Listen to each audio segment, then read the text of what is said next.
संकट मोचन कष्ट हरण हो, मंगल करण कबीर के आगे शरण तेरी।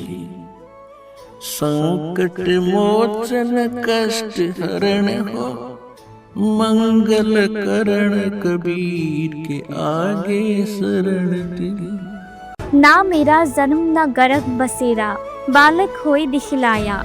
काशी नगर जल कमल पर डेरा, ताहा जुलाहा ने पाया। माता पिता मेरे कछ नाही, ना मेरे घर दासी। जुल्हा को सुत आन कहाया, जगत करे मेरी हासी। জগতগুৰু তত্ত্বদৰ্শী সন্ত ৰামপাল গুৰু মহাৰাজৰ সান্নিধ্যত পৰমেশ্বৰ কবিৰ চাহাবৰ প্ৰকট দিৱসত 9, 10 আৰু 11 জুন 2025 তাৰিখে নেপাল সহিতে ভাৰতৰ 12খন সতলোক আশ্ৰমত তিনিদিনীয়া মহাসমাগমৰ আয়োজন কৰা হৈছে। পবিত্ৰ অৱসৰৰ তিনিদিনীয়া অখণ্ড পাঠ, বিশাল ধৰ্মভোজ, বিশাল সৎসংগ সমাৰোহ, নিঃশুল্ক নাম দীক্ষা, ৰক্তদান শিবিৰ, আধ্যাত্মিক প্ৰদৰ্শনী, যৌতুকমুক্ত বিবাহ এনে কেইবাটাও ভব্য কাৰ্যক্ৰম হ'ব, য'ত আপোনালোক সকলো নগৰ আৰু গাঁওবাসী এই বিশাল অদ্বিতীয় ধৰ্মভোজত সাদৰেৰে আমন্ত্ৰণ জনোৱা হৈছে। অনুগ্ৰহ কৰি আপোনালোকে এই বিশাল ধৰ্মভোজ তথা সৎসংগত পৰিয়াল সহিতে উপস্থিত হৈ এই আয়োজনৰ শোভা বৰ্ধন কৰে যেন আৰু জগতগুৰু তত্ত্বদৰ্শী সন্ত ৰামপাল মহাৰাজৰ সান্নিধ্যত এই বিশাল সৎসংগ আৰু ধৰ্মভোজৰ আনন্দ লওক। ইয়াত আপোনাৰ সেৱাৰ কাৰণে উপস্থিত থাকিব সন্ত ৰামপাল গুৰু মহাৰাজৰ সকলো ভকত সমাজ। এই সমাগমৰ আয়োজনস্থলীৰ ঠিকনা হৈছে সতলোক আশ্ৰম, থনানা ধাম, তেহচিল গোহানা, জিলা সোনিপত, হাৰিয়ানা। দিনাংক 9ৰ পৰা 11 জুন 2025। সময় পুৱা 8 বজাৰ পৰা সন্ধিয়া 5 বজালৈ। আপোনালোকে কবিৰ প্ৰকট দিৱসত হ'বলগীয়া এই মহাসমাগমৰ চিধা সম্প্ৰচাৰ সন্ত ৰামপালজী আছামিজ সৎসংগ ইউটিউব চেনেল আৰু সন্ত ৰামপালজী আছামিজ সৎসংগ ফেচবুক পেজত চাব পাৰিব।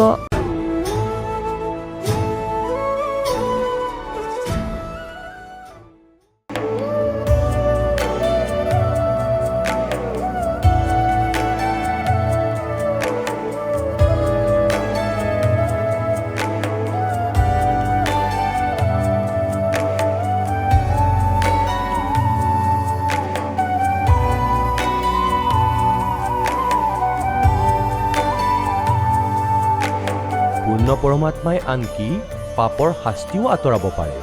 এতিয়ালৈকে লগ পোৱা প্ৰতিজন সাধু আৰু মহাপুৰুষে কৈছে যে পাপ কৰ্মৰ পৰিণতি ভোগ কৰিলেহে পাপ নিৰ্মূল হ'ব।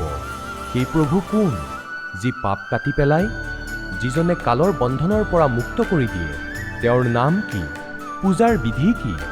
এই কথা জানিবলৈ অনুগ্ৰহ কৰি অৱশ্যেই শুনক জগতগুৰু তত্ত্বদৰ্শী সন্ত ৰামপাল গুৰু মহাৰাজৰ অমৃত বচন।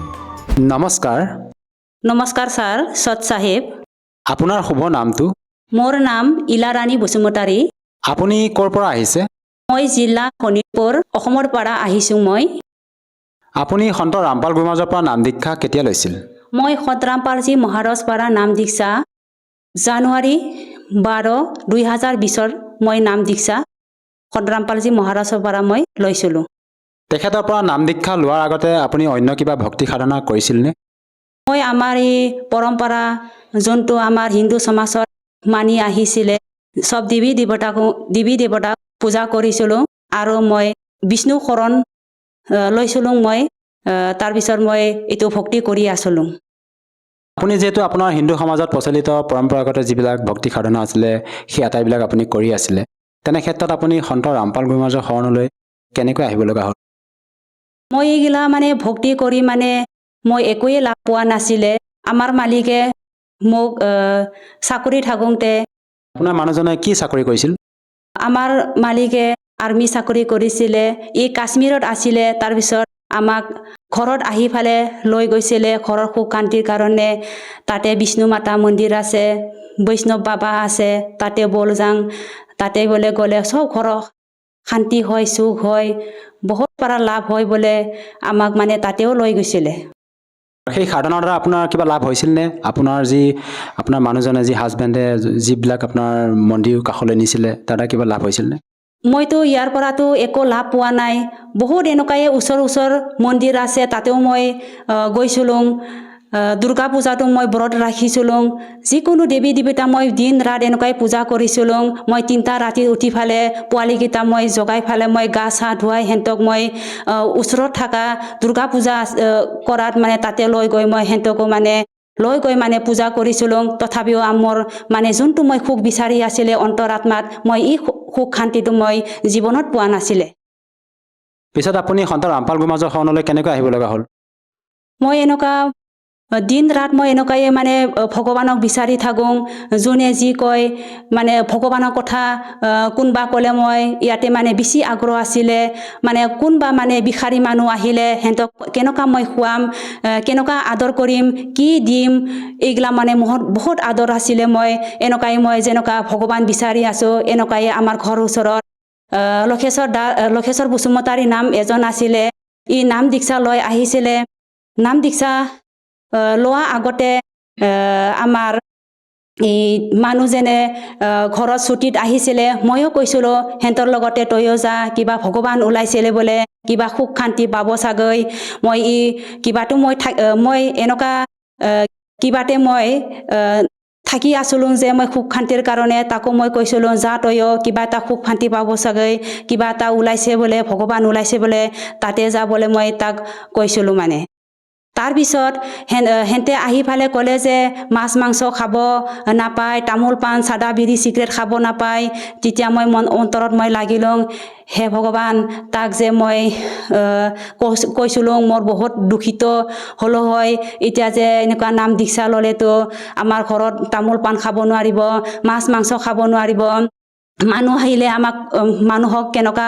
সন্মান কৰিলে হয় এইগিলা কিবাটো আজি তইহে বাচালে বোলে মই অন্তৰত মানে ভাবিলোঁ মানে পিছত আপুনি সন্ত ৰামপাল গোমাজৰ পৰা শৰণ কেনেকৈ ল'ল মই এনেকুৱাই লক্ষেশ্বৰ দাসৰ পৰা মানে অলপ সৎসং শুনিলোঁ সিহঁতৰ ঘৰত গৈ ফালে সৎসং শুনিলোঁ প্ৰাৰ্থনা শুনিলোঁ মই আৰু সিহঁতৰ যেনেকুৱা প্ৰাৰ্থনা দিয়ে দিনত 3 বাৰ ৰাতিপুৱা দুপৰীয়া তাৰপিছত সন্ধিয়া সিহঁতৰ প্ৰাৰ্থনা দিয়ে এইটো মই দিন ৰাত মানে প্ৰাৰ্থনাটো মই শুনি থাকোঁ তাৰ লগে লগে মই প্ৰাৰ্থনা মই নিজেও কৰোঁ আৰু সিহঁতে কোৱাৰ লগে লগে কিবা এটা মোক মানে কৈছিলে কবিৰ চাহেব নাম দীক্ষা নলোৱা আগতে মই মানে তাক মানে পূজা কৰি আছিলোঁ মানে মই নাজানে তথাপিও তাৰ নামো লৈ আছিলোঁ মই মানে পিছত আপুনি সন্ত ৰামপাল গোমাজৰ পৰা নাম দীক্ষা ক'ত লৈছিল মই সন্ত ৰামপালজী মহাৰাজৰ নাম দীক্ষা আমাৰ ওচৰতে আছে হেলেমত তাতে নাম দীক্ষা কেন্দ্ৰ আছে তাতে আমাৰ চবে ঘৰৰ পৰিয়াল জমা গৈ তাতে আমি নাম দীক্ষা লৈ আহিলোঁ আৰু আমি বিভিন্ন ছ'চিয়েল মিডিয়া প্লেটফৰ্মত আপোনালোকৰ গুৰু সন্ত ৰামপাল গোমাজৰ ভক্তসকলৰ যেতিয়া অনুভৱ শুনো তেওঁলোকে মত ব্যক্ত কৰে যে তেখেতৰ পৰা নাম দীক্ষা লোৱাৰ পিছতে বিভিন্ন প্ৰকাৰে লাভ পায় আপুনি সন্ত ৰামপাল গোমাজৰ পৰা নাম দীক্ষা লোৱাৰ পিছত কেনেধৰণৰ লাভ পাইছে হয় মই বহুত সন্ত ৰামপালজী মহাৰাজৰ পৰা নাম দীক্ষা লোৱাৰ পৰা মই বহুত লাভ পালোঁ মই গণিব নোৱাৰা লাভ পালোঁ আৰু মই বিশ্বাস কৰোঁ আমাৰ পৰমাত্মায়ে জীৱন থকালৈকে আমাক এনেকুৱাই লাভ দিব মই মানে 100% পৰমাত্মাক মই বিশ্বাস কৰোঁ মোৰ এনেকুৱা মই নাম দীক্ষা নলোৱা আগতে মই এক্সিডেণ্ট হৈ নিজে পোৱালীক মই স্কুলত থৈ আহিছিলোঁ অহাৰ পিছত মই ৰাস্তাৰ মাজতে মই পৰি ফালে মই নিজে উঠিছোঁ তাৰপিছত ঘৰত আহি লাহে লাহে হাতটো মানে ডাঙৰ হৈ ফুলি গ'লে তাৰপিছত এনেকুৱাই 2-3 মাহ 4 মাহ এনেকুৱা হৈ গ'ল মোৰ মানে হাতটো বিষাই থাকে তলত বিষাই থাকে হাড়দিত বিষাই থাকে মই ভাবি থাকোঁ মানে এইটো এক্সৰেহে কৰিব লাগিব না কি না এনেকুৱা মনত মই অন্তৰত ভাবি আছিলোঁ যেতিয়া মই সন্ত ৰামপালজী মহাৰাজৰ শৰণত মই আহিলোঁ লাহে লাহে এনেকুৱা গুৰুজী নাম দীক্ষা লোৱাৰ পিছত মই কেনেকুৱা মই ভাল হৈ গ'ল এনেকুৱা অন্তৰ্যামী পৰমাত্মা হে বন্দীশ্বৰ তই কেনেকুৱা যে ভাল কৰিলে মই আজিলৈকে মই অনুভৱ কৰিব পৰা নাই আজিলৈকে এই মোৰ বিষাটো নাই আৰু মই যিকোনো যান বাহনত মই গ'লে মোৰ কোমৰ এনেকুৱা বিষাই মানে ওপৰততো কোনো দেখা নাপাব মইহে জানে মোৰ কোমৰত ইমান বিষ হৈছিলে মোৰ এইটো বিষটো আজিলৈকে মোৰ কেনেকুৱা যে গায়ব হৈ গ'ল হে পৰমাত্মা তুমিয়ে কৰিব পাৰে হে বন্দীশ্বৰ তুমিয়ে কৰিব পাৰে এনেকুৱা দুখৰ পৰা এনেকুৱা বেমাৰৰ পৰা আজি মই বিশ্বাস কৰিছোঁ হে বন্দীশ্বৰ আৰু মই এনেকুৱা এটা লাভ পাইছোঁ মই নাম দীক্ষা নলোৱা আগত আমাৰ মালিকে চাকৰি কৰিছিলে চাকৰি কৰাৰ পিছতো আমাৰ ঘৰত টকা পইচা হাই কাইজা জামেলা অশান্তি হৈ আছিলে এনেকুৱা চাকৰি এক মাহে হ'ব এক মাহ মানে দৰমাহে মানে নহয় তাৰ আগতে আমাৰ বেছিকৈ ধাৰ হৈ যায় মানে আৰু খোৱা বোৱা গিলাও মানে বহুত কম মানে মই বহুত মানে চিন্তাত পৰি গৈছিলোঁ মানে টকা পইচাও আমাৰ আই নিদিয়ে সব ফালে আই দিয়ে নিদিয়ে মানে মই সুদৰ ধাৰ ল'ব লগা হৈছিলে মই যিমানখিনি মাহৰ দৰমহা আহে এইটো মানে মোৰ মানে সম্পূৰ্ণ নহয় আৰু লগে লগে মোৰ ধাৰে হয় এনেকুৱা মই মানে দুখত পৰিছোঁ ইয়াৰ পৰা আজি মই সতৰামপালজী মহাৰাজ চৰণ আহি ফালে মোৰ এনেকুৱা লাভ পালোঁ আজিলৈকে মোৰ না টকা পইচা কমি না খোৱাৰ বোৱাৰ কমি না বেমাৰৰ না গাহৰ দেহাৰ পৰা কমি মোৰ চব ফালে লাভে লাভ হৈ আছে হে পৰম পিতা যিহেতু আপুনি জনালে যে আপুনি সন্ত ৰামপাল গুৰুমাজৰ পৰা নাম দীক্ষা লোৱাৰ পিছতে বিভিন্ন প্ৰকাৰে লাভ পালে এইটো কেনেকৈ সম্ভৱ এনেকুৱা আমি আমাৰ সতৰামপালজী মহাৰাজে আমাৰ সৎ ভক্তি সৎ সাধনা সৎ মন্ত্ৰ দি ভক্তি কৰাই আৰু আমি মৰ্যাদাত থাকি ফালে আমি ভক্তি কৰোঁ তাৰ কাৰণে আমি এইগিলা সব লাভ পাইছোঁ যিহেতু আপুনি সন্ত ৰামপাল গুৰুমাজৰ পৰা নাম দীক্ষা লোৱাৰ পিছতে বিভিন্ন প্ৰকাৰে লাভ পালে আমাৰ যিহেতু অসমতো বিভিন্ন আধ্যাত্মিক শ্ৰদ্ধালু গুৰু আছে আপুনি তেওঁলোকৰ শৰণলৈ গৈও ভক্তি সাধনা কৰিব পাৰিলে হয় তেনে ক্ষেত্ৰত আপুনি সন্ত ৰামপাল গুৰুমাজকে যে গুৰু হিচাপে ধাৰণ কৰিলে এই ক্ষেত্ৰত আপুনি কি ক'ব বিচাৰে এই ক্ষেত্ৰত মই সতৰামপালজী মহাৰাজ মানে আমাৰ বিশ্বত মাত্ৰ এটাই গুৰু পৰমাত্মা হয় মই যোনটো মানে সৎ হয় আমি ইটোৱে বিচাৰিব লাগে বাদ বাকী সব মানে নকলি হয় আৰু এটা মাত্ৰ সন্তত আমি যোনটো গীতা বেদত শাস্ত্ৰত মানে সৎ ভক্তিৰ কিবা আমাক সৎ ভক্তিৰ কৰাৰ আমাক সাধনা দেখাইছে আমি ইটোৱে বিচাৰিব লাগিব তাৰ কাৰণে একমাত্ৰ আমাৰ এই সতৰামপালজী মহাৰাজে আমাক সৎ ভক্তি কৰাই ভক্তি সাধনা কৰিব দিয়ে তাৰ কাৰণে মই সতৰামপালজী মহাৰাজ চৰণত মই আহিলোঁ যিহেতু আপোনাৰ মানুহগৰাকী আপোনাৰ হাজবেণ্ড এজন ভাৰতীয় সেনা হয় আৰু তেখেতেও সন্ত ৰামপাল গুৰুমাজৰ পৰা দীক্ষা লৈ ভক্তি কৰি আছে আৰু আপুনিও সন্ত ৰামপাল গুৰুমাজৰ পৰা নাম দীক্ষা লৈ বিভিন্ন প্ৰকাৰে লাভ পাইছে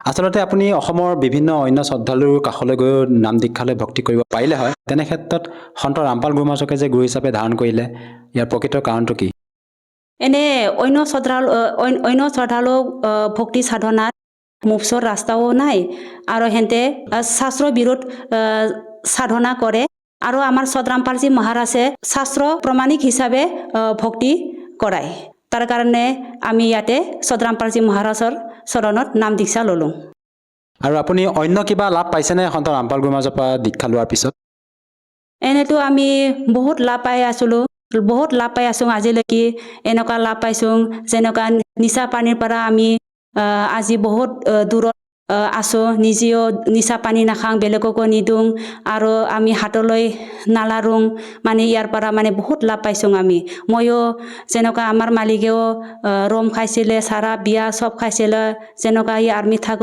থাকিছিলে মাছ মাংস ৰম এইগিলা চব খাইছিলোঁ তাৰপিছত মোকো মানে ঘৰত আহি ফালে ময়ো আগতে খোৱা নাছিলে আহি মোক কয় খা অলপ খা মই ৰম আনিছোঁ অলপ খা বিয়াৰ খা এইগিলা চব আনে মোকো মানে খুৱাইছিলোঁ তাৰপিছত ময়ো বেয়া পাব বোলে ময়ো খাই আছিলে এনেকৈ শিকিছিলোঁ তাৰপিছত মই বহুত নিচা পানী কৰিছিলোঁ মই ৰম খাইছিলোঁ বিয়াৰ খাইছিলোঁ মদ খাইছিলোঁ তামোল পাণ খাইছিলোঁ আৰু বহুত মানে এইগিলা মানে নিচা পানী ময়ো মানে কৰিছিলোঁ যি নাকি মোৰ মানে অন্তৰত মই ভগৱান বিচাৰি মানে অন্তৰত মোক ল'ৰা ছোৱালীৰ লগত কাৰণে মই দুখ আছিলোঁ আৰু মোৰ মানে এনেকুৱা দুখ মানে যেনিবা সাংসাৰিক মানে দুখ এইগিলাৰ কাৰণে মই এইগিলা মদ চাৰাপ এইগিলা সেৱন মই কৰা হৈছিলোঁ মই মানে আৰু এইটো কেনেকৈ সম্ভৱ আপুনি নিজে মত ব্যক্ত কৰিছে যে আপোনাৰ মানুহজনেও নিচা সেৱন কৰিছিলে তাৰ পৰা পৰিত্ৰাণ পালে আৰু লগতে আপোনাৰ মানুহজন এগৰাকী ভাৰতীয় সেনা হিচাপে আপুনি ভাৰতীয় সেনাত থকা বুলি আপুনি ক'লে তথাপি তেখেতে দীক্ষা লৈ নিচা ত্যাগ কৰিব পাৰিলে এইটো কেনেকৈ সম্ভৱ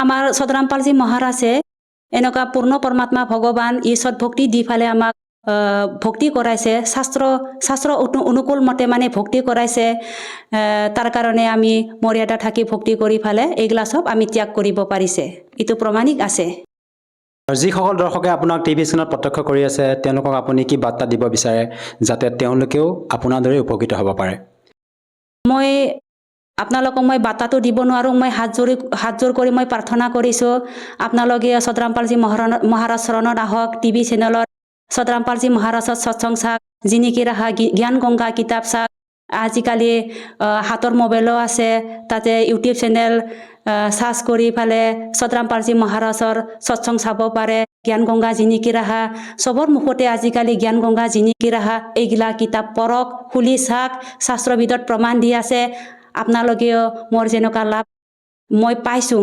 আপোনালোকেও এই মতে সতৰামপালজী মহাৰাজে আপোনালোকেও এনেকুৱা সুখ শান্তি লাভ দিব পৰা ৰাস্তা আছে মন্ত্ৰ আছে আৰু যদিহে কোনো লোকে সন্ত ৰামপাল গুৰুমাজৰ পৰা নাম দীক্ষা ল'ব বিচাৰে সহজভাৱে কেনেকৈ ল'ব পাৰিব আজিকালি যুগত চবৰে হাতে হাতে মোবাইল আছে এই মোবাইলত ফেচবুক ইউটিউব চেনেলত সতৰামপালজী মহাৰাজৰ নাম লিখি ফালে চাৰ্চ কৰি ফালে সৎসং চাব পাৰে আৰু তাৰ তলতে মোবাইল নাম্বাৰ আছে এই মোবাইল নাম্বাৰত ফোন কৰি ওচৰত থকা নামদান কেন্দ্ৰ যোগাযোগ কৰিব পাৰে আৰু বিনামূলীয়াকৈ নাম দীক্ষা ল'ব পাৰে ধন্যবাদ থাকিল সৎ চাহেব এতিয়া জগতগুৰু তত্ত্বদৰ্শী সন্ত ৰামপাল গুৰু মহাৰাজৰ সৎসংগৰ মাধ্যমেৰে সেই অদ্বিতীয় আধ্যাত্মিক জ্ঞানৰ বিষয়ে জানি লওঁ যাৰ মাধ্যমেৰে আপোনালোকেও প্ৰাপ্ত কৰিব পাৰিব এনেকুৱা আধ্যাত্মিক মানসিক আৰু ভৌতিক সুখ যি এতিয়ালৈকে কেৱল আপোনালোকে মীৰাবাই ধ্ৰুৱ প্ৰহ্লাদ আদি কেইজনমান ভক্তৰ জীৱন কথাতহে শুনিছে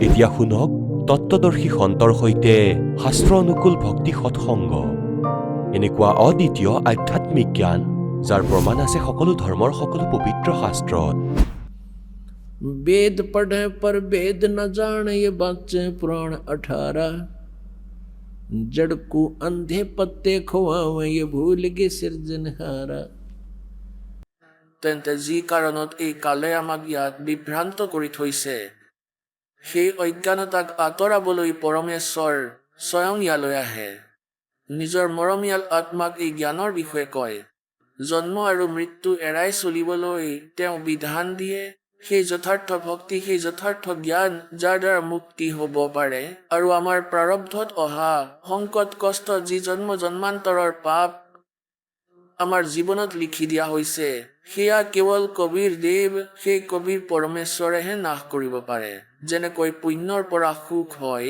পাপৰ পৰা কষ্ট হয় দুখ হয় যেতিয়ালৈকে আমাৰ পাপ কটা নাযাব আমি সুখী হ'ব নোৱাৰো তেন্তে সেই পাপক কাটোতা কেৱল কবিৰ গঢ় হয়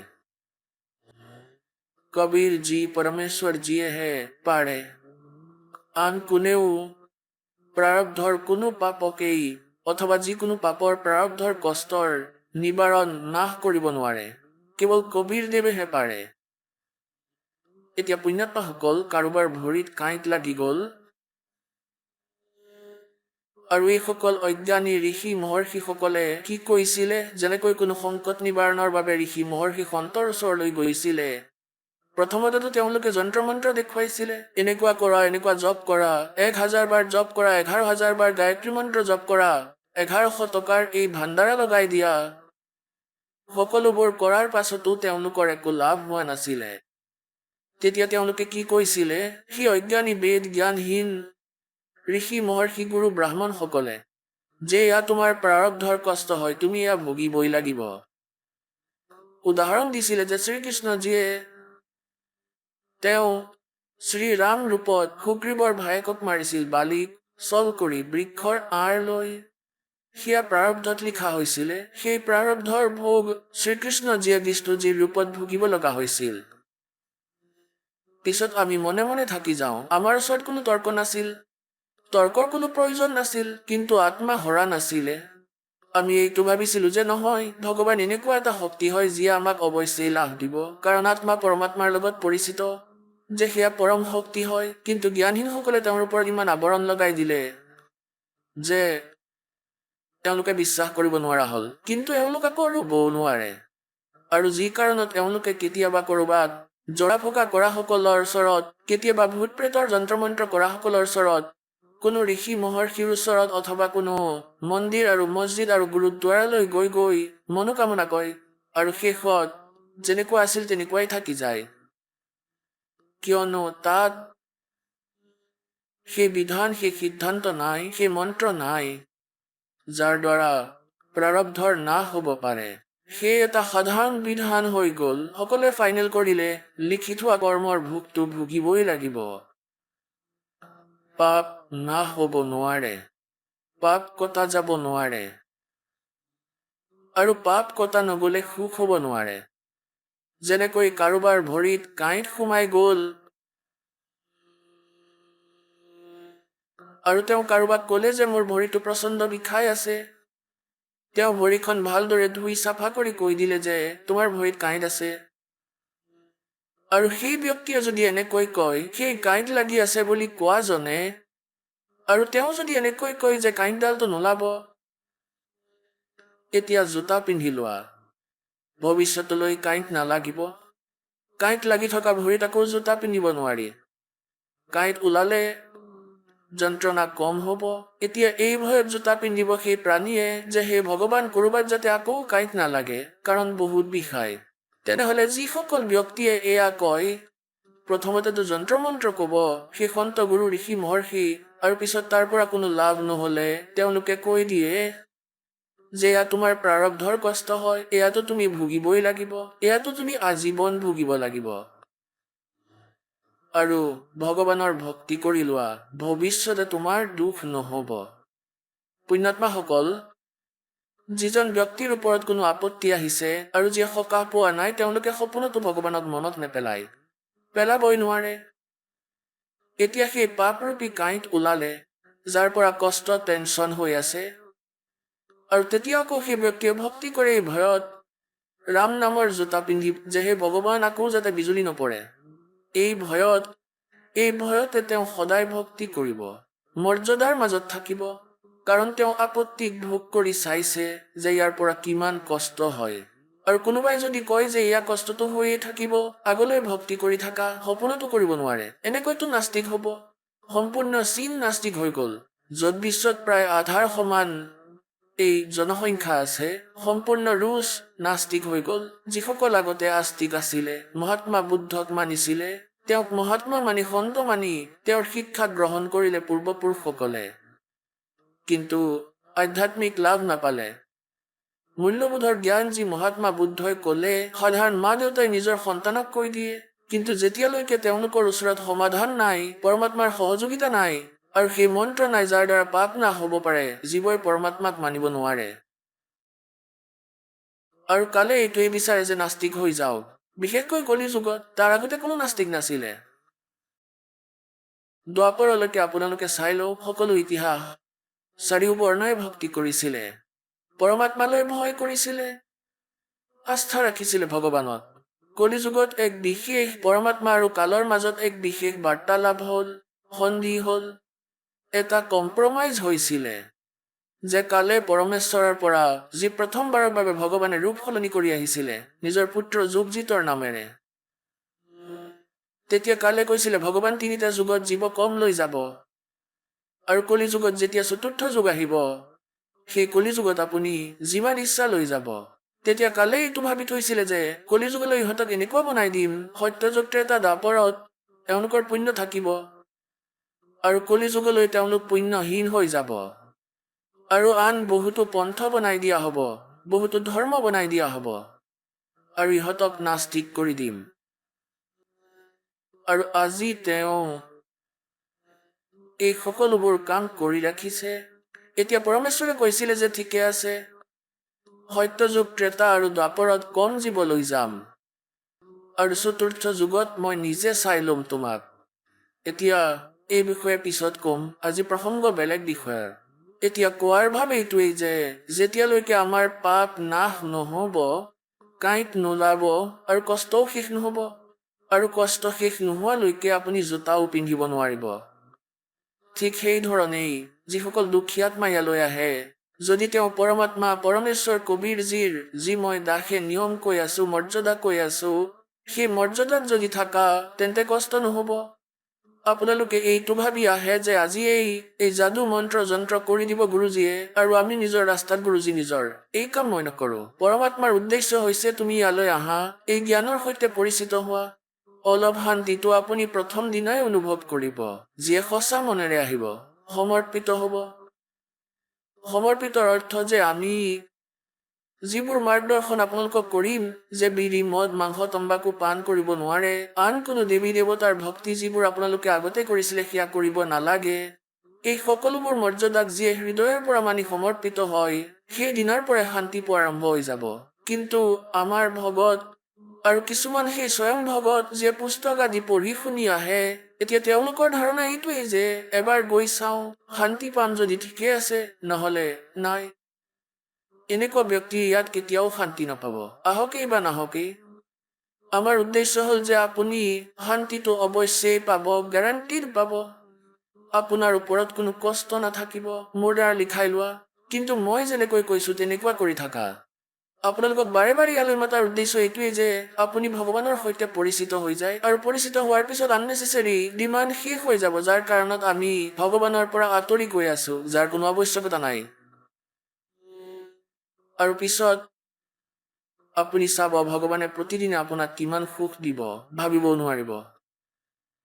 গতিকে সেই পৰমাত্মাই তেওঁ স্বয়ং এই জ্ঞানক আৰু পাপ নাশ কৰোতা এই মন্ত্ৰক সমাধানক তেওঁ স্বয়ঙেই লৈ আহে। কোনো প্ৰকাৰৰ সদগ্ৰন্থৰ ভিতৰত সোহম মন্ত্ৰ নাই। পৰমেশ্বৰে ক'লে যে सोहम शब्द हम जग में लाए और सार शब्द हमने गुप्त छिपाए। কেৱল এটা ওম নাম আছে। সকলো পবিত্ৰ সদগ্ৰন্থ মান্য সদগ্ৰন্থ যেনেকৈ পবিত্ৰ 4 বেদ, পবিত্ৰ শ্ৰীমদ ভাগৱত গীতা, ইয়াত কেৱল এটা ওম নাম আছে। ইয়াৰ অতিৰিক্ত কোনো মন্ত্ৰই জপ কৰিবলগীয়া নহয়। মুক্তিৰ সহযোগী আধাৰ নাই। আৰু এয়া আমি শ প্ৰকাৰৰ মন্ত্ৰ বনাই থৈছো। হৰে ৰাম ৰাম ৰাম হৰে ৰাম, কৃষ্ণ কৃষ্ণ ৰাধে ৰাধে শ্যাম ৰাধে, ওম নমঃ ভগৱতে বাসুদেৱায় নমঃ, ওম নমঃ শিৱায়। আৰু নাজানো কিমান অকাল মূৰত শব্দস্বৰূপী ৰাম আৰু অকাল পুৰুষ সৎপুৰুষ জ্যোতি নিৰঞ্জন ৰংকাৰ ওমকাৰ এয়া নিজেই বনাই ৰাখিছে। এয়া কোনো মন্ত্ৰ নহয়। ইয়াৰ পৰা প্ৰাণীৰ কোনো লাভ নহব। এতিয়া শুনি লোৱা, নাইবা 10 বছৰৰ পিছত যেতিয়া তোমাৰ চকু খুলিব তেতিয়া পস্তাব লাগিব যে সঁচাকৈ আমি ভুল সাধনা কৰি আছিলো। দাসৰ উদ্দেশ্য কাৰোবাৰ ভাৱনাক আঘাত কৰা নহয়, কিন্তু কুহাত পৰি আছে আপুনি।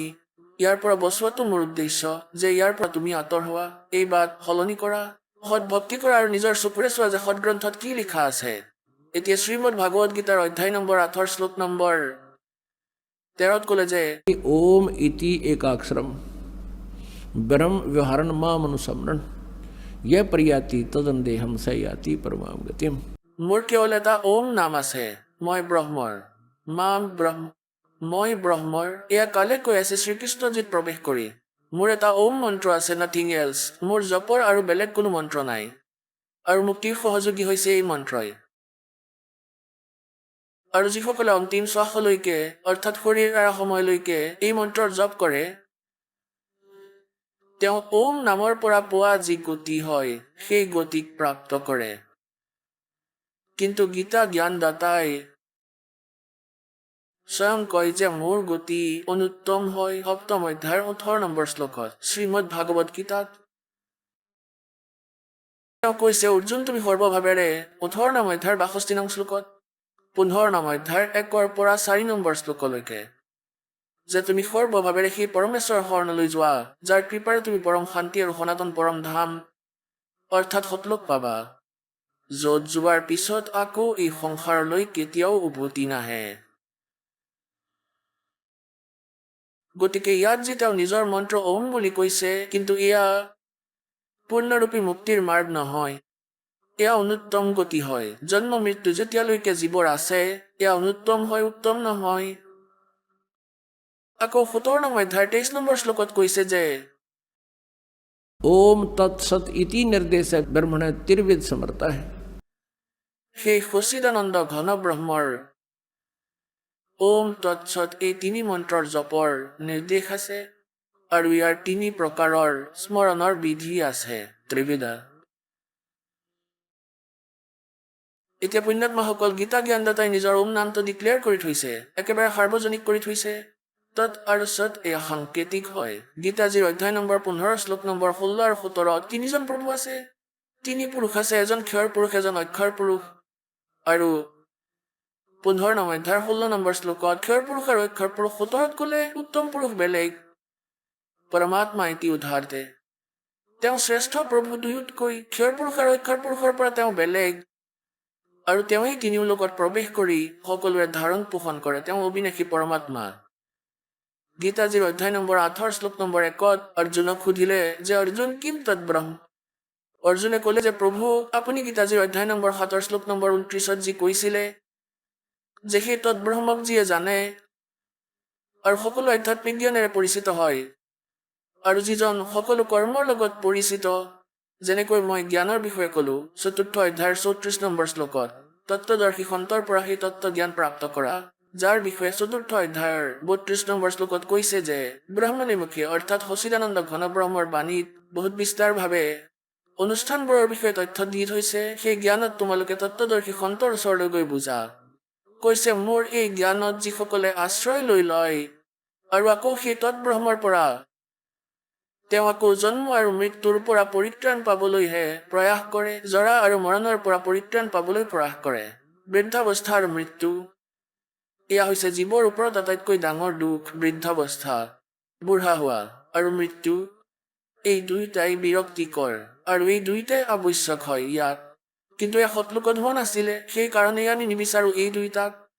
এয়াতো ইয়াত হ'বই হ'ব, এয়াতো কেৱল সৎলোক সনাতন পৰম ধামতহে এই ৰোগ কাটিব, আৰু এই ৰোগক কাটিবলৈ ঔষধৰ জ্ঞান আপোনালোকক প্ৰপাৰলি পৰমাত্মাই আহি দিলে কবিৰ চাহেবে। সেইটো দিন হয় আজি আমি যিটো উদযাপন কৰি আছো। ইয়াৰ উদ্দেশ্যেৰে আজি এই 5 দিনৰ সমাগম আৰম্ভ হৈছে 11ৰ পৰা 15লৈকে, জুন 2011। গতিকে এয়া পৰমাত্মাই স্বয়ং আহি কৈছিলে। এতিয়া গীতাৰ জ্ঞানদাতাই যি ক'লে যে সেই তৎব্ৰহ্মক যিয়ে জানে তেন্তে তেওঁ তত্ত্বদৰ্শী সন্তৰ পৰা গোটেই আধ্যাত্মিক জ্ঞানেৰে পৰিচিত হৈ যায়, তেতিয়া তেওঁ জন্ম আৰু মৃত্যুৰ পৰা এৰাই চলিবলৈহে প্ৰয়াস কৰি থাকে, নাথিং এলছ, আন কোনো বেলেগ ডিমাণ্ড নকৰে। গতিকে 8 নং অধ্যায়ৰ প্ৰথম মন্ত্ৰত অৰ্জুনে সুধিলে যে কিম তৎব্ৰহ্ম। তেওঁ আপোনাৰ পৰা বেলেগ এজন পৰমাত্মা হয়, ব্ৰহ্ম মানে প্ৰভু, কিন্তু ইয়াত ব্ৰহ্মকেই প্ৰভু বুলি মানিছে, সেইকাৰণে ব্ৰহ্ম ক'বলৈ ধৰিলে। সেইকাৰণে পৰব্ৰহ্ম আৰু পৰম অক্ষৰ ব্ৰহ্ম ক'বলৈ আৰম্ভ কৰিলে। ইয়াকেই ক্ষৰ ব্ৰহ্ম বুলি কোৱা হয়। ক্ষৰ ব্ৰহ্ম ক্ষৰ পুৰুষ আৰু নেক্সট যি প্ৰভু হয় ইয়াতকৈ ডাঙৰ স্বামী হয় পৰব্ৰহ্ম, যাক অক্ষৰ পুৰুষ কোৱা হয়। 15 নং অধ্যায়ৰ 16 নং শ্লোকত ক্ষৰ পুৰুষ আৰু অক্ষৰ পুৰুষক দুজন বুলি কৈছে। এতিয়া গীতা জ্ঞানদাতাই কয় যে তেওঁ পৰম অক্ষৰ ব্ৰহ্ম হয়। তেওঁ 15 নং অধ্যায়ৰ 17 নম্বৰ শ্লোকত কৈছে যে উত্তম পুৰুষ তুমি বেলেগ, সেই শ্ৰেষ্ঠ পৰমাত্মাটো কোনো বেলেগ হয়, আৰু তেওঁই তিনিও লোকতে সকলোৰে ধাৰণ পোষণ কৰে, সকলোৰে মালিক, সকলোৰে দুখৰ নিবাৰণ তেওঁই কৰে, সকলোকে লাভ তেওঁই দিয়ে। গীতাজীৰ 15 নম্বৰ অধ্যায়ত ওলোটাকৈ ওলমি থকা সংসাৰৰূপী বৃক্ষৰ বিৱৰণ আছে 1ৰ পৰা 4লৈকে। ইয়াকে আগলৈ ডিটেইলছত দিয়া আছে কোড ৱৰ্ডত। যেনেকৈ শিপা পূৰ্ণ পৰমাত্মা হয় এই সংসাৰৰূপী বৃক্ষৰ, তেওঁ সৎলোকত থাকে সনাতন পৰমধামত। ইয়াৰ পিছৰ যি গা গছ সেয়া অক্ষৰ পুৰুষ, আৰু ডাল হৈছে ক্ষৰ পুৰুষ। সেই ডালৰ আকৌ 3টা শাখা আছে, ব্ৰহ্মাজী, বিষ্ণুজী আৰু শিৱজী, আৰু পাতৰূপী সংসাৰ। এতিয়া সেই গছডালে বৃক্ষডালে আহাৰ ক'ৰ পৰা পায়? শিপাৰ পৰা। গতিকে তিনিও লোকতে প্ৰৱেশ কৰি পূৰ্ণ পৰমাত্মাই সকলোৰে ধাৰণ পোষণ কৰে। যিয়ে যেনেকুৱা কৰ্ম কৰিছে তেওঁৰ এই আদেশত এই ব্ৰহ্মা বিষ্ণু মহেশ্বৰে তাৰ পৰা যি আহে তাকেই দিয়ে। ইয়াত কোনো পৰিৱৰ্তন কৰিব নোৱাৰে। কেৱল কবিৰ পৰমেশ্বৰে আপোনাক অধিক দিব পাৰে, আপোনাৰ পাপৰো নাশ কৰিব পাৰে। গতিকে সেই পৰমাত্মাই আমাক সুখ দিবৰ বাবে সৎলোকৰ পৰা গতি কৰি আহে, আৰু নিজৰ যথাৰ্থ জ্ঞানকো সেই পৰমেশ্বৰে স্বয়ঙেই কয়। নিজৰ দ্বাৰা ৰচনা কৰা সৃষ্টিকো সেই পৰমেশ্বৰে সঠিকভাৱে ক'ব পাৰে, এয়া বেদে কয়। গতিকে ওম নাম হৈছে এই ব্ৰহ্মৰ। 17 নং অধ্যায়ৰ 23 নম্বৰ শ্লোকত ওম তৎসৎ যি বুলি কৈছে, এয়া ওম হৈছে ব্ৰহ্মৰ, ক্ষৰ পুৰুষৰ। এতিয়া 15 নং অধ্যায়ৰ 16 আৰু 17 নঙত 3 প্ৰভু বুলি কোৱা হৈছে। এজন ক্ষৰ পুৰুষটো এই ব্ৰহ্ম হয়, 21 ব্ৰহ্মাণ্ডৰ স্বামী। অক্ষৰ পুৰুষ ইয়া পৰব্ৰহ্ম হয়, যি 7 শংখ ব্ৰহ্মাণ্ড নীল পদম শংখ ব্ৰহ্মাণ্ডৰ স্বামী। আৰু উত্তম পুৰুষ তুমি বেলেগ 15 নং অধ্যায়ৰ 17 নং শ্লোকত উত্তম পুৰুষ পুৰুষোত্তম আচল ভগৱান বাস্তৱৰ প্ৰভু পৰমেশ্বৰ তেওঁতো এই দুয়োতকৈ ক্ষৰ পুৰুষ আৰু অক্ষৰ পুৰুষতকৈ বেলেগ হয়। তেওঁ পৰম অক্ষৰ ব্ৰহ্ম। সেই পৰম অক্ষৰ ব্ৰহ্মই সকলোৰে ধাৰণ পোষণ কৰে। তেওঁ অবিনাশী পৰমাত্মা, কবিৰ পৰমেশ্বৰ হয়। তেওঁ পৰম অক্ষৰ ব্ৰহ্ম। তেওঁ স্বয়ং নিজৰ জ্ঞানৰ বিষয়ে ক'বলৈ আহিছে আৰু তেওঁৰ যি তৎ আৰু সৎ মন্ত্ৰ আছে, এই তৎটো হৈছে এই অক্ষৰ পুৰুষৰ। তৎ এয়া সাংকেতিক হয়, এয়া দাসে ক'ব, আৰু এই সৎ যি আছে এয়াও সাংকেতিকেই হয়, এয়া পৰম অক্ষৰ ব্ৰহ্মৰ। অৰ্থাৎ যি উত্তম পুৰুষ আছে আন, সেই পৰমাত্মাৰ কোড ৱৰ্ডত এই মন্ত্ৰ আছে আৰু সেই সাংকেতিক শব্দ এই দাসৰ ওচৰত আছে। এই কালৰ 21 ব্ৰহ্মাণ্ডত এই দাসৰ বাহিৰে বৰ্তমান কাৰোৰে ওচৰত নাইতো সৎ জ্ঞান আছে আৰু না তেওঁৰ ওচৰত কোনো সৎ সাধনা আছে। মুক্তিৰ মাৰ্গ নাই। এই দাসৰ পৰা নাম লৈ কোনো দুষ্ট মানুহে স্বয়ং এই নামৰ দান দিয়ে, গুৰু হৈ বহি যায়, তেওঁ মহাশত্ৰু হয় আপোনালোকৰ। ইয়াৰ পৰা সৰু সুৰা শান্তি আপোনালোকৰ হৈও যাব পাৰে, কিন্তু আপোনাৰ জীৱনৰ নাশক আৰু অসংখ্য জন্মৰ দুখ সৃষ্টি কৰি দিব সেই প্ৰাণীয়ে, কাৰণ তেওঁ অধিকাৰী নহয়, তেওঁ কালৰ দূত। এতিয়া তেওঁলোকৰ পৰাও আপোনালোক বাচি থাকিব লাগিব। কালে হয়তো এজন দুজনক ঠিক কৰিও দিব পাৰে আপোনালোকক নাশ কৰিবৰ বাবে, কিন্তু আপোনালোক বুদ্ধিমান, এই দাসে ইমানখিনি জ্ঞান দি দিব, আপোনালোকে তৎক্ষণাত চিনি পাব।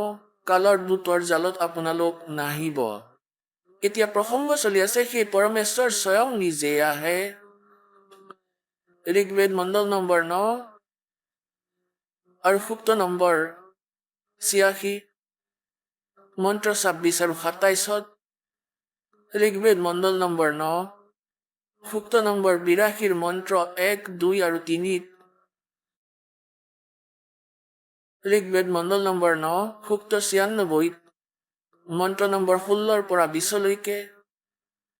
আৰু আন বেলেগ বহুতো স্থানত এইটো স্পষ্ট কৰি দিছে যে তেওঁ পৰম অক্ষৰ ব্ৰহ্ম, তেওঁ কবিৰ দেৱ হয়। তেওঁ নিজ স্থানৰ পৰা, য'ত তেওঁ তৃতীয় মুক্তিধামত থাকে, তাৰ পৰা তেওঁ গতি কৰি আহে নিজৰ কবিৰ বাণীৰ মাধ্যমেৰে, কবিতাৰ দ্বাৰা তেওঁ নিজৰ যথাৰ্থ জ্ঞান প্ৰচাৰ কৰে, যি কাৰণত তেওঁ প্ৰসিদ্ধ কবিৰ উপাধিও প্ৰাপ্ত কৰিছে। প্ৰসিদ্ধ কবিসকলৰ মাজৰ এজন হয়, কিন্তু তেওঁ ঋষি বা সন্ত ৰূপত প্ৰকট পৰমাত্মা, তেওঁ পূৰ্ণ পৰমাত্মা হয়। আৰু তেওঁ ৰজাৰ দৰে দৰ্শনীয় হয়, তেওঁক চাব পাৰি।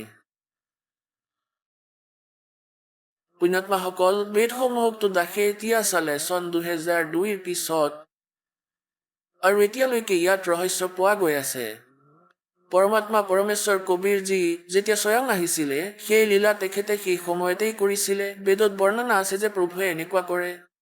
আজিলৈকে পৰমেশ্বৰ কবিৰ যি তুল্য, যাক আমি ভগৱান মানিছিলো, তেওঁলোকৰ কাৰোৰে লীলা নাই যি বেদৰ পৰা পোৱা গৈছে। ইয়াৰ পৰা সিদ্ধ হ'ল যে তেওঁলোক ভগৱান নহয়। আজিৰ পৰা 600 বছৰ আগতে পৰমাত্মাই নিজৰ অমৃত বাণীত, কবিৰ বাণীত, সেই সূক্ষ্ম বেদত, সেই তত্ত্ব জ্ঞানত, সচিদানন্দ ঘন ব্ৰহ্মৰ বাণীত কৈছিলে যে वेद मेरा भेद है, मैं मिलूं वेदन से नाही, जौन वेद से मैं मिलूं वो वेद जानते नाही। পৰমাত্মাই 600 বছৰ আগতে কৈছিলে যে এই চাৰিও বেদে মোৰ মহিমা গাই আছে। আৰু গীতা যি চাৰিও বেদৰ কোড ৱৰ্ডৰ এটা সাংকেতিক এক সাৰাংশ হয়, সংক্ষিপ্তত লিখা হৈছে, কোৱা হৈছে, ইয়াত পৰমাত্মাই কৈ আছে, মোৰ বিষয়ে কৈ আছে, তেওঁ পৰম অক্ষৰ ব্ৰহ্ম, পূৰ্ণ পৰমাত্মা, তেওঁ মুক্তিদায়ক হয়, তেওঁৰ ভক্তিৰ দ্বাৰাই কল্যাণ হ'ব। আন দেৱতাসকলৰ কোনো ভগৱানৰ পূজা কৰিলে মুক্তি নহ'ব।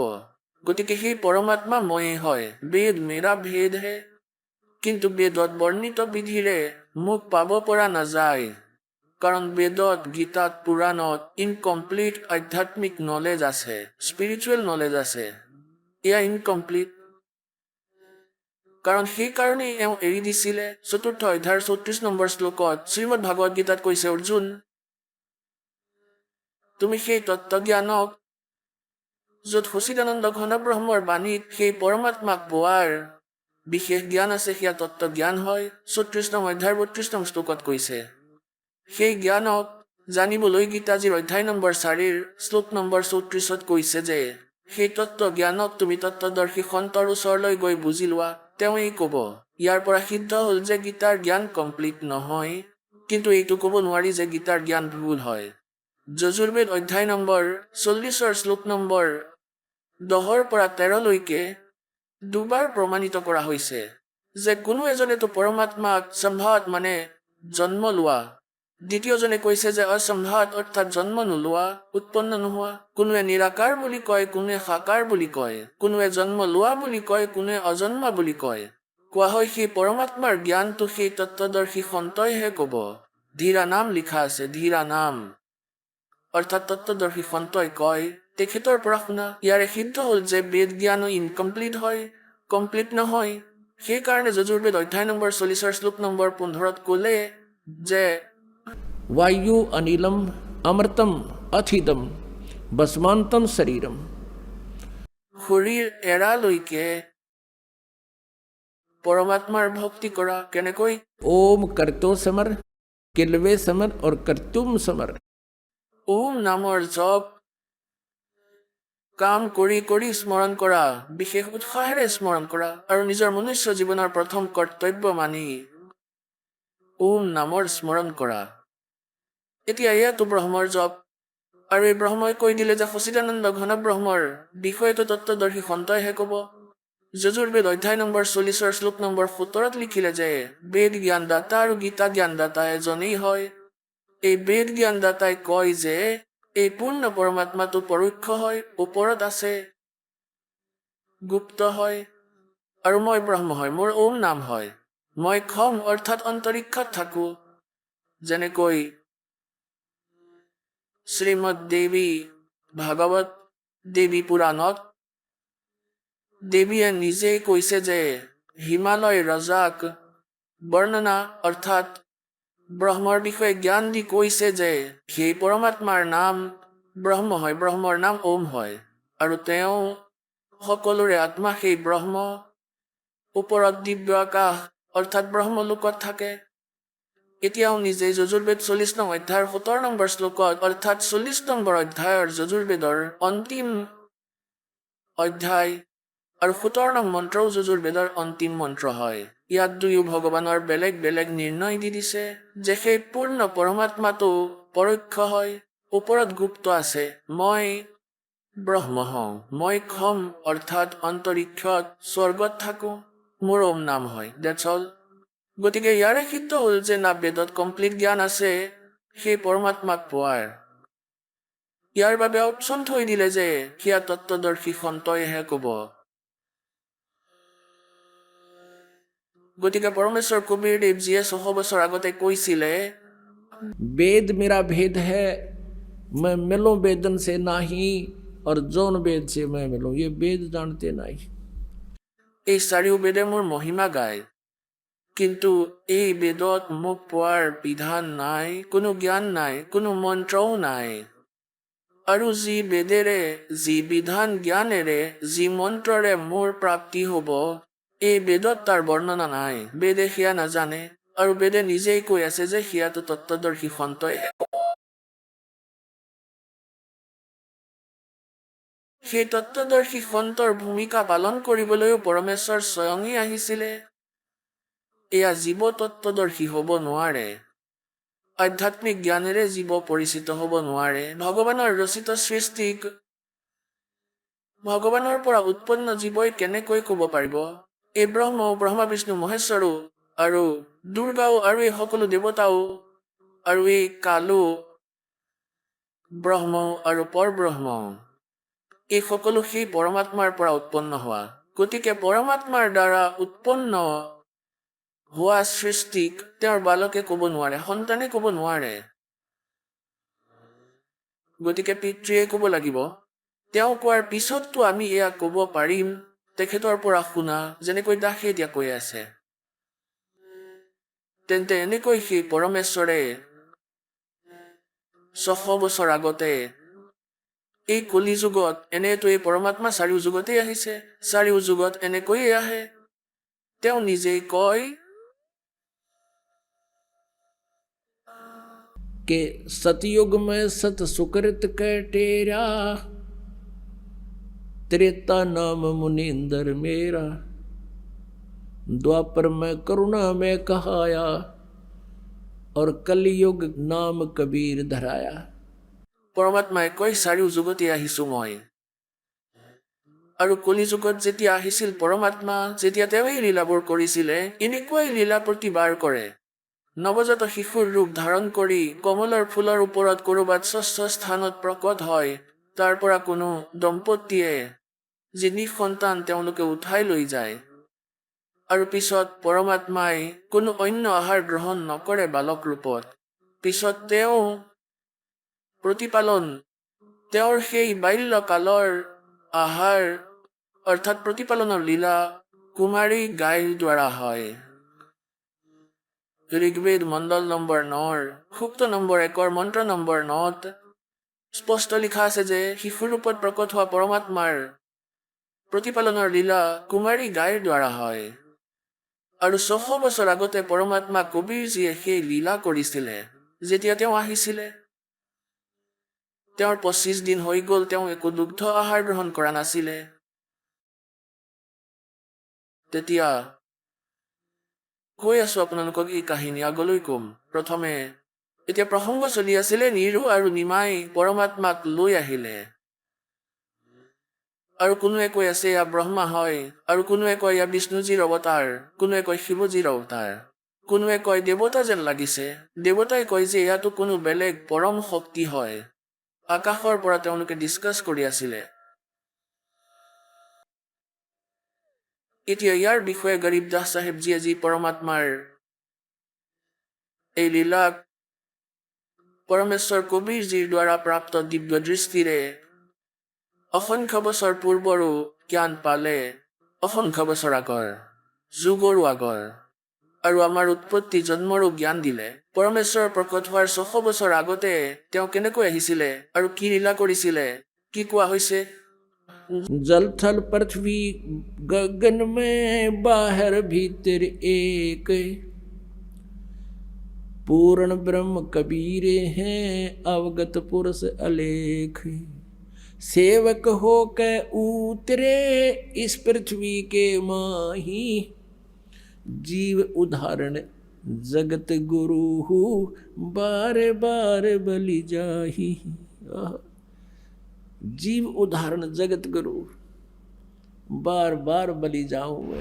আহক আমি এতিয়া সেই শ্ৰদ্ধালুসকলৰ অনুভৱবোৰ জানো, যিসকলে জগতগুৰু তত্ত্বদৰ্শী সন্ত ৰামপাল গুৰু মহাৰাজৰ পৰা দীক্ষা প্ৰাপ্ত কৰিছে তথা তেওঁ কোৱা ভক্তি মাৰ্গ এওঁলোকে অৱলম্বন কৰি আছে। ছাৰ নমস্কাৰ। ছাৰ নমস্কাৰ। ছাৰ কি নাম আপোনাৰ? গৌৰীশংকৰ কাছোৱা। গৌৰীশংকৰ, আপুনি ক'ৰ পৰা আহিছে? গাঁও সম্ৰাট, তেহচিলপুৰ জিলা নাৱাৰী, মধ্যপ্ৰদেশ। ছাৰ আপুনি সন্ত ৰামপালদেৱ মহাৰাজৰ শৰণলৈ অহাৰ আগতে কি ভক্তি সাধনা কৰিছিল?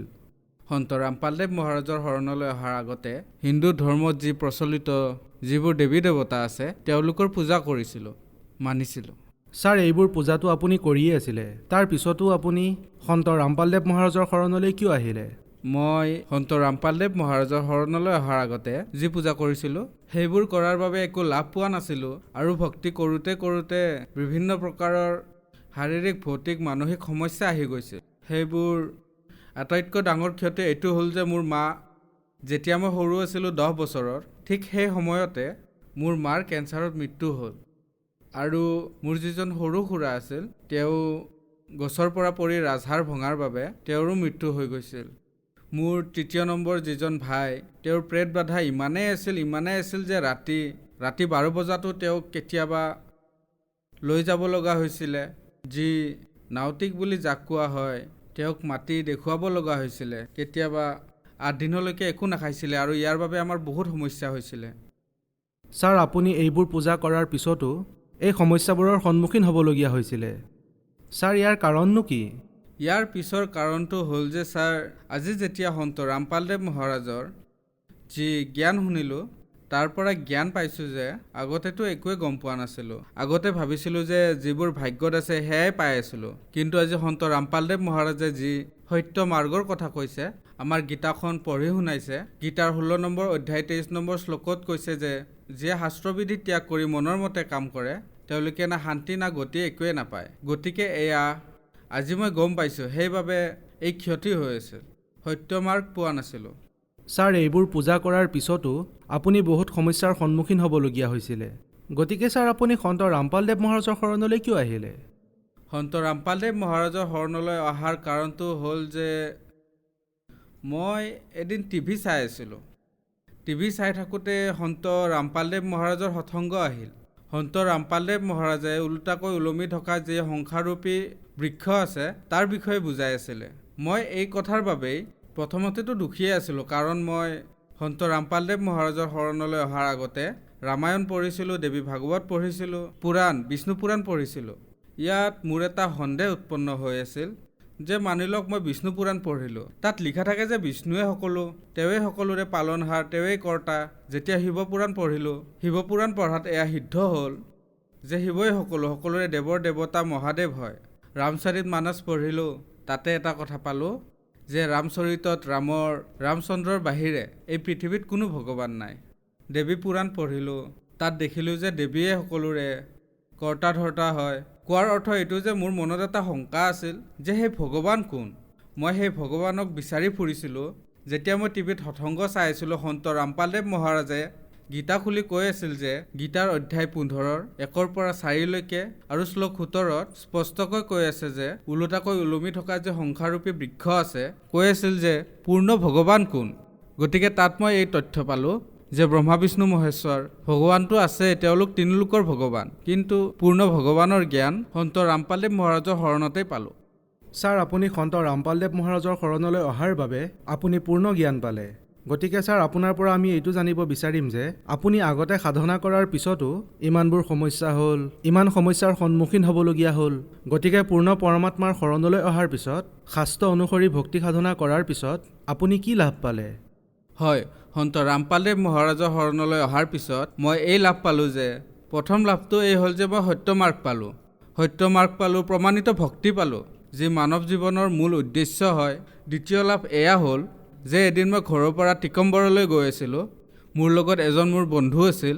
ৰাতি হঠাৎ, মই যিহেতু উজাগৰে আছিলোঁ, মই যিহেতু বাইকেৰে গৈ আছিলোঁ, হঠাতেই টোপনি আহিল আৰু ইমান বেয়াকৈ এক্সিডেণ্ট হ'ল যে কমচে কম 10 ফুট আগলৈ গাড়ীৰ পৰা ছিটিকি গৈ ৰাস্তাত পৰিলোঁ। কিন্তু সন্ত ৰামপালদেৱ মহাৰাজৰ ইমান দয়া হ'ল যে মোৰ এটা আচুৰো নগ'ল, য'ত নেকি গাড়ীখন চূৰ্ণ বিচূৰ্ণ হৈ গৈছিলে। এটা লাভ এইটো পালোঁ। আন এটা লাভ হ'ল যে মোৰ দুয়োটা কিডনীতে ছাৰ পাথৰ হৈছিলে, যাৰ চিকিৎসা মই ঝাঁচীত, DN মিশ্ৰাৰ ওচৰত ঝাঁচীত আৰু 2-3জন ডক্টৰৰ ওচৰত কৰাইছিলোঁ। তাৰ পৰা একো লাভ পোৱা নাছিলোঁ। যেতিয়ালৈকে ঔষধ খাইছিলোঁ আৰাম পাইছিলোঁ, কিন্তু সন্ত ৰামপালদেৱ মহাৰাজৰ শৰণলৈ অহাৰ পিছত আজিলৈকে কোনো ধৰণৰ ঔষধ খোৱা নাই, একেবাৰে সুস্থ মই। সেই সময়ত মোৰ ওজন আছিল প্ৰায় 35-37 কিলো। বৰ্তমান মোৰ 60 কিলো হৈছে। এইটো এটা লাভ হ'ল। আন এটা লাভ হ'ল যে মোৰ ছোৱালী ছাদত পঢ়ি আছিলে। ৰাতিপুৱাৰ সময় আছিল, তলত ল'ৰা ছোৱালীবোৰে বদমাচি কৰি আছিল। সিহঁতক ধমক দিবৰ বাবে যেতিয়া মোৰ ছোৱালীজনী গ'ল, তেতিয়া হঠাৎ যেতিয়া তাই দেৱালত হাত থলে, তেতিয়া দেৱালখন ভাঙি তলত পৰিল। তাইৰ ওপৰত 20-25 ডালমান খুটাও পৰিছিল। মোৰ ছোৱালীজনীৰ শ্বাস একেবাৰে বন্ধ হৈ গৈছিল। মোৰ ছোৱালীজনীৰ উশাহ বন্ধ হৈ গৈছিলে, তাই মৰিয়ে গৈছিলে। যিহেতু সন্ত ৰামপালদেৱ মহাৰাজৰ শৰণত আছিলোঁ, গতিকে তেওঁক প্ৰাৰ্থনা কৰিলোঁ যে হে মালিক, আপোনাৰ ছোৱালী এনেকৈ ছাদৰ পৰা পৰি গৈছে, উশাহ ল'ব পৰা নাই। তেতিয়া মালিকৰ আদেশ আহিল যে পুত্ৰ পৰমাত্মাই দয়া কৰিব, গতিকে তাইক সৰুকৈ এটা চিকিৎসা কৰাই দিয়া। গতিকে মই তাইক পিঠিত উঠাই হস্পিটাললৈ নিলোঁ। তালৈ গৈ মই তাইৰ আল্ট্ৰাছাউণ্ড আৰু 2-3টা এক্সৰে কৰালোঁ, তাতে একো নোলাল। আৰু গধূলি পৰমাত্মা সন্ত ৰামপালদেৱ মহাৰাজৰ দয়া হ'ল, ছোৱালীজনী খোজকাঢ়িব ধৰিলে। গাঁৱৰ মানুহে সকলো দেখিছিলে। চতুৰ্থ লাভ এয়া হ'ল যে মই আগতে LICৰ এজেণ্ট আছিলোঁ। গতিকে মোৰ গুটখাৰ ইমান বেয়াকৈ অভ্যাস হৈ গৈছিল। গুটখা মই 10 বছৰৰ পৰা খায়ে আহিছিলোঁ, একে লেঠাৰিয়ে। এদিনত 20-25 পেকেট খাইছিলোঁ আৰু আনকো খুৱাইছিলোঁ। মানে যিবোৰ উপাৰ্জন কৰিছিলোঁ সেই সকলোবোৰ গুটখা আৰু গধূলি মদৰ বাবে। মোৰ বেয়া অভ্যাস আছিলে। ইয়াৰ বাবে মই বহুত বেছি চেষ্টা কৰিছিলোঁ, যে বহু দেৱস্থানলৈ গ'লোঁ তাতেও নহ'ল, কিন্তু ৰামপালদেৱ মহাৰাজৰ শৰণলৈ যেতিয়াৰ পৰা গ'লোঁ তেতিয়াৰ পৰা খোৱাটো দূৰৰে কথা, কোনোবা যদি ওচৰত খাই থাকে বহুত বেয়া গোন্ধ পাওঁ। তৃতীয়তে আগলৈ এইটো লাভ হ'ল যে আগতকৈ মোৰ আৰ্থিক অৱস্থা ইমান ভাল হ'ল মালিকৰ শৰণলৈ অহাৰ পিছত, সন্ত ৰামপালদেৱ মহাৰাজে যি ভক্তি দিলে সেই ভক্তিৰ বাবে মই আগতে যি খেতি কৰিছিলোঁ সেই খেতিৰে মোৰ বছৰটোৱে নগৈছিল, একেবাৰেই কম হৈছিলে। আজি মালিকৰ দয়াত মালিকে সন্ত ৰামপালদেৱ মহাৰাজে ইমান দিলে যে আজি মোৰ ওচৰত মটৰ চাইকেল আছে, 4 হুইলাৰ গাড়ী আছে, পৰমাত্মাৰ দয়াত মোৰ ডাঙৰ ঘৰো আছে। মালিকে সকলো মোক দি দিলে সন্ত ৰামপালদেৱ মহাৰাজৰ দয়াত। ছাৰ, আপুনি সন্ত ৰামপালদেৱ মহাৰাজৰ পৰা নাম দীক্ষা লোৱাৰ লগে লগে ইমানবোৰ সুখ হ'বলৈ ধৰিলে, আপুনি শাৰীৰিক লাভো পালে। গতিকে ছাৰ, আপুনি ভকত সমাজক কি বাৰ্তা দিব বিচাৰিব? ভক্ত সমাজক ছাৰ বাৰ্তা কি দিম, এটাই প্ৰাৰ্থনা জনাওঁ যে আপোনালোকে জাগক হে পৰমাত্মাক ভালপোৱাসকল। আজি সন্ত ৰামপালদেৱ মহাৰাজ পৃথিৱীলৈ পূৰ্ণ পৰমাত্মাৰ ৰূপত আহিছে, আৰু যিয়ে সকলো শাস্ত্ৰ, 4 বেদ, শাস্ত্ৰ, 18 পুৰাণ, বাইবেল, কোৰাণ, গুৰুগ্ৰন্থ চাহেব সকলো সৎগ্ৰন্থৰ পৰা প্ৰমাণ দি এটা এটা শব্দ আপোনালোকক দেখুৱাই সত্য মাৰ্গ দেখুৱাই আছে। আৰু মুক্তিৰ এখনেই দুৱাৰ আছে, সেয়া সন্ত ৰামপালদেৱ মহাৰাজৰ ওচৰলৈ আহি আপোনালোকে নাম দীক্ষা লওক আৰু সৎভক্তি কৰক আৰু নিজৰ কল্যাণো কৰাওক। ছাৰ, আপুনি যিহেতু কৈছে যে হিন্দু ধৰ্মৰ বহুত ধৰ্মগ্ৰন্থ আপুনি অধ্যয়ন কৰিছে, আপুনি বহুত পূজাও কৰিছিলে, আৰু সন্ত ৰামপালদেৱ মহাৰাজ দেখাত বহুত সাধাৰণ, তেন্তে কি ছাৰ বাস্তৱত হিন্দু ধৰ্মৰ যিসকল ধৰ্মগুৰুৱে গেৰুৱা সাজপাৰ পিন্ধি থাকে, দীঘল দীঘল মালা পিন্ধি থাকে গলত, তেন্তে ছাৰ এজন সন্তৰ পৰিচয় কি এই ধৰণেই হয় নেকি? নহয়, সন্ত ৰামপালদেৱ মহাৰাজে কৈছে যে সন্তৰ পৰিচয় বেশভূষা বা বিশেষ কাপোৰেৰে নহয়। আচলতে সন্তসকলৰ পৰিচয়টো সত্য জ্ঞানেৰেহে হয়। যিয়ে শাস্ত্ৰ অনুসাৰে প্ৰমাণ সহিতে জ্ঞান দিব, তেওঁহে সঁচা সন্ত হয়, তেওঁৱেই সত্য মাৰ্গ দেখুৱাজন হয়। বাকী গেৰুৱা কাপোৰ পিন্ধি, দাঢ়ি ৰাখি, জোতা বান্ধি সন্তৰ পৰিচয় নহয়। যিসকল অন্য গুৰু আছে তেওঁলোকক প্ৰাৰ্থনা জনাওঁ যে আপোনালোকৰ যি জ্ঞান সেয়া প্ৰমাণ সহিতে নহয়। এই সকলোবোৰ কথা আপোনালোকেও জানে, সকলোবোৰ ধৰ্মগুৰুৱেও জানে। গতিকে তেওঁলোকলৈ মোৰ প্ৰাৰ্থনা যে আপোনালোকে সন্ত ৰামপালদেৱ মহাৰাজৰ অনেক চেনেলত সৎসংগ আহে, ছ'চিয়েল মিডিয়াত আহে, ইয়াৰ মাধ্যমেৰে আপোনালোকে তেওঁৰ জ্ঞানক বুজক আৰু নিজৰ অহংকাৰ ত্যাগ কৰি যি পুণ্যৰ কাম আছে, যি মেইন উদ্দেশ্য হয় মানৱ জীৱনৰ, আপুনি আনৰ জীৱনৰ লগত, সৰল ভক্তসকলৰ জীৱনৰ লগত যি খেল খেলি আছে সেয়া বাদ দিয়ক। আপোনালোকে তেওঁলোকৰো কল্যাণ কৰাওক আৰু নিজৰ বুজাৰ পৰা মুক্ত হৈ আপোনালোকে নিজৰ কল্যাণো কৰাব পাৰে। হয়, বহুত ধন্যবাদ। সৎ চাহেব।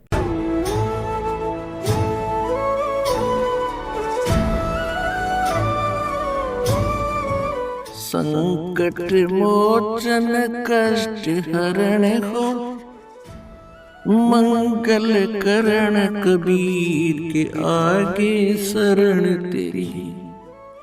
संकट मोचन कष्ट हरण हो, मंगल करण कबीर के आगे शरण तेरी। ना मेरा जन्म न गर्भ बसेरा, बालक होए दिखलाया। काशी नगर जल कमल पर डेरा, ताहा जुलाहा ने पाया। माता पिता मेरे कछ नाही, ना मेरे घर दासी। जुल्हा को सुत आन कहाया, जगत करे मेरी हासी। জগতগুৰু তত্ত্বদৰ্শী সন্ত ৰামপাল গুৰু মহাৰাজৰ সান্নিধ্যত পৰমেশ্বৰ কবিৰ চাহাবৰ প্ৰকট দিৱসত 9, 10 আৰু 11 জুন 2025 তাৰিখে নেপাল সহিতে ভাৰতৰ 12খন সতলোক আশ্ৰমত 3দিনীয়া মহাসমাগমৰ আয়োজন কৰা হৈছে। পবিত্ৰ অৱসৰৰ 3দিনীয়া অখণ্ড পাঠ, বিশাল ধৰ্মভোজ, বিশাল সৎসংগ সমাৰোহ, নিঃশুল্ক নাম দীক্ষা, ৰক্তদান শিবিৰ, আধ্যাত্মিক প্ৰদৰ্শনী, যৌতুকমুক্ত বিবাহ এনে কেইবাটাও ভব্য কাৰ্যক্ৰম হ'ব, য'ত আপোনালোক সকলো নগৰ আৰু গাঁওবাসীক এই বিশাল অদ্বিতীয় ধৰ্মভোজত সাদৰেৰে আমন্ত্ৰণ জনোৱা হৈছে। অনুগ্ৰহ কৰি আপোনালোকে এই বিশাল ধৰ্মভোজ তথা সৎসংগত পৰিয়াল সহিতে উপস্থিত হৈ এই আয়োজনৰ শোভা বৰ্ধন কৰে যেন আৰু জগতগুৰু তত্ত্বদৰ্শী সন্ত ৰামপাল মহাৰাজৰ সান্নিধ্যত এই বিশাল সৎসংগ আৰু ধৰ্মভোজৰ আনন্দ লওক। ইয়াত আপোনাৰ সেৱাৰ কাৰণে উপস্থিত থাকিব সন্ত ৰামপাল গুৰু মহাৰাজৰ সকলো ভকত সমাজ। এই সমাগমৰ আয়োজনস্থলীৰ ঠিকনা হৈছে হতলুক আশ্ৰম থনানা ধাম তেহচিল গোহানা জিলা সোনিপত হাৰিয়ানা দিনাংক 9 পৰা 11 জুন 2025 সময় পুৱা 8 বজাৰ পৰা সন্ধিয়া 5 বজালৈ আপোনালোকে কবিৰ প্ৰকট দিৱসত হ'বলগীয়া এই মহাসমাগমৰ চিঠা সম্প্ৰচাৰ সন্ত ৰামপালজী আছামিজ সৎসংগ ইউটিউব চেনেল আৰু সন্ত ৰামপালজী আছামিজ সৎসংগ ফেচবুক পেজত চাব পাৰিব।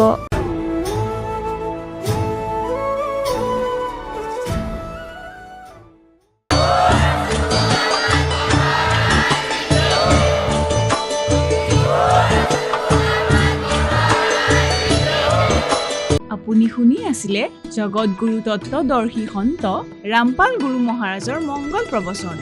অধিক জানিবৰ বাবে ভিজিট কৰক www.jagatgururampalji.org। সন্ত ৰামপাল গুৰু মহাৰাজৰ শুভ আশীৰ্বাদত সমগ্ৰ বিশ্বতে 500তকৈ অধিক নাম দীক্ষা কেন্দ্ৰ আছে, য'ত সন্ত ৰামপাল গুৰু মহাৰাজৰ দ্বাৰা বিনামূলীয়াকৈ নাম দীক্ষা দি থকা হৈছে। আপোনাৰ ওচৰৰ নাম দীক্ষা কেন্দ্ৰৰ ঠিকনা জানিবলৈ সম্পৰ্ক কৰক 7082208528।